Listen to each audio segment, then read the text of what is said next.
The 2,400-mile stretch of Route 66 features many splashy, neon-soaked sights, but there's also a darker side. There's a lot of car accidents on Route 66. Especially comparing it to today's highways like I-44. And it was just a little road, and it was like two ways, and so there were a lot of accidents. It was more curvy and dangerous and all that kind of stuff. In Rolla, where I'm from, they call it Death Curve 66. Yeah. It's just a lot of sharp corners, not good railings, Yeah. and old cars with bad brakes. Which all played a role for author Janice Pistana in writing about eerie occurrences on or near the Mother Road. These books are mostly, their criteria was for historical places with the legends.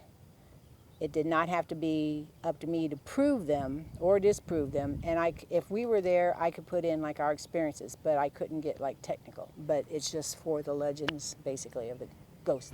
That hasn't stopped motorists traveling to cities like St. Louis, which is home to many of those brighter landmarks, as seen on this Explore St. Louis map.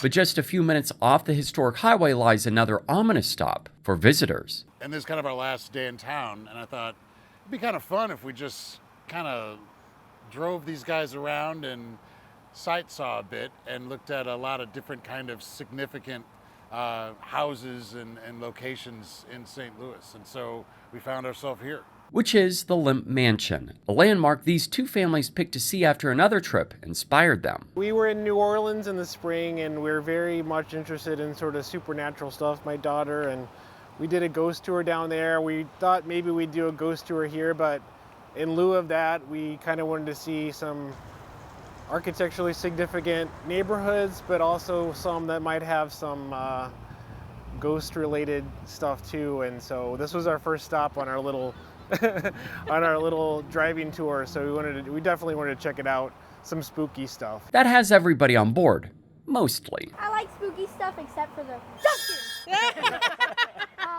James Meredith's family and friends found out after attending a Halloween event here at the Lemp Brewery that the mansion is home to many tragedies. I remember them telling us about the family and, you know, the different tragedies that kind of befell the family. They talked about the family, that they were a wealthy family, that they owned this house, and that was their brewery, and that like all these bad things kept happening to family members. It almost seemed like like a cursed nature. The Lemp family, after immigrating from Germany to St. Louis in 1838, appeared to prosper for nearly 8 decades until Prohibition, holding the title of the city's largest brewery according to the Lemp Mansion website. However, years before 1901, Frederick Lemp, the son of William Lemp, the head of the brewery, died under mysterious circumstances. 3 years later, William shot himself in one of the bedrooms in this mansion, and 3 of William's kids also died by suicide,